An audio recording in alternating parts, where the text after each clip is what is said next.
যত ছাড় দিবেন তত শান্তিতে থাকবেন, যত ছাড় দিবেন তত আপনি ভালো থাকবেন, যত সহ্য করবেন তত পাইতে থাকবেন, যত সহ্য করবেন তত পাইতে থাকবেন, যত সহ্য করবেন তত পাইতে।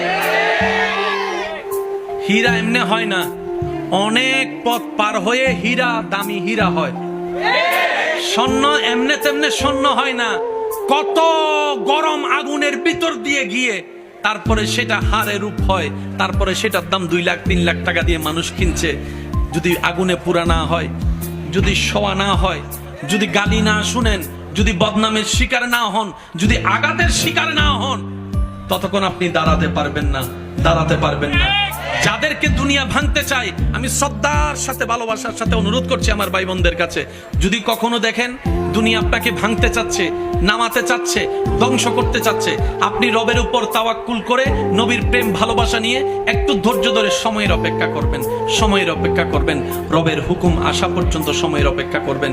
মনে রাখবেন, ভাঙ্গা জিনিসগুলাকে আল্লাহ এমন ভাবে সুন্দর করে নতুন করে সাজাবে, আপনাকে এমন সুন্দর জীবন দান করবে, যারা আপনাকে নামাতে চেয়েছিল তারা আপনি পর্যন্ত আর পৌঁছাতে পারবে না। সুবহানাল্লাহ। যারা আপনাকে টেনে ধরে নামাতে চেয়েছে তারা অনেক পিছনে পড়ে থাকবে, আপনি রবের রহমত নিয়ে অনেক দূরে এগিয়ে থাকবেন। মনে রাখবেন, শুধু একটু সয়ে যাবেন, একটু ধৈর্য ধরে থাকবেন, একটু সহ্য করে চুপ করে থাকবেন। যত সইবেন তত পাইবেন, যত সইবেন তত পাইবেন। কোনো আফসোস নাই, কোনো আপত্তি নাই, কোনো হা হতাশ নাই। রবকে শুধু এতটুকু বলবেন, যখনই মন খারাপ হবে সিজদায় মাথাটা ঝুঁকিয়ে, ইয়া রব, আমি যা পেয়েছি কোনো কিছু পাওয়ার যোগ্যতা আমার কাছেই নেই, সব তুমি দয়া করে দান করেছো, সব তুমি দয়া করে দান করেছো।